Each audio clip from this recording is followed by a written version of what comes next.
Rikthehen rastet e grabitjes së të moshuarve. Dje rreth orës 11, 87 vjeçaria R.A. është grabitur nga persona të panjohur derisa ka qenë në treg. Fare pa jetuar, hajdutët asaj nga çanta i kanë marrë 100 euro, 2000 denarë dhe dokumentet personale dhe janë larguar në drejtim të panjohur. Pak më vonë moshuara pasi vëren që i mungojnë parat, ka paraqitur rastin në polici. Policia punon në gjetjen e autorëve të kësaj ngjarje të shëmtuar. Mëngjesin e ditës së sotme, respektivisht diku rreth orës 8, në rrugën magjistrale Gostivar Kërçov, në afërsi të mbikalimit për në fshatin Novosel, ka ndodhur një aksident trafiku në të cilën janë përfshirë një autobus i kompanisë Galem nga Ori, drejtuar nga 40 vjeçari PD po ashtu nga Ori, dhe një vetur Ford Focus me regjistrim të Manastirit e drejtuar nga 50 vjeçari PI nga Manastiri. Gjatë aksidentit më keq ka pësuar drejtuesi i Fordit, pasi ka marrë ndihmë të rënda trupore.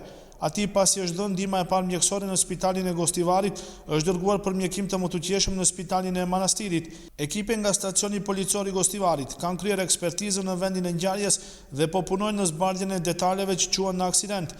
Si shkak i aksidentit supozohet të jetë shpejtësia e lëvizjes së automjeteve dhe devijimi nga krahu i rrugës. Dëmi material i aksidentit përllogaritet në 100.000 denar. Stacioni policor i Gostivarit, njësia për siguri në komunikacion, vazhdon në kontinuitet me aksionet për rend dhe siguri më të madhe në komunikacion.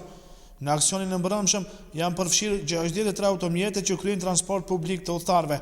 35 nga ata, policia i ka dërguar në kontroll të ri teknik, 20 furgon dhe 15 automjete, pas çka është konstatuar se 9 nga automjetet kanë qenë të parregullta teknikisht, 5 kanë qarkulluar pa regjistrim, 7 kanë patur probleme me frenat, derisa 3 automjeteve u kanë munguar pajisjet e duhura. Për shkak të këtyre parregullsive të hasura tek transportuesit, janë përgatitur 24 urdhër pagesa, derisa 12 automjete janë larguar nga komunikacioni. Pronarët e automjeteve që kanë patur probleme me frenat do të ballafaqohen me dënime nga 400 euro, ndërsa ata që kanë qarkulluar pa regjistrim do të ndëshkohen me gjob në vlerë prej 300 eurove.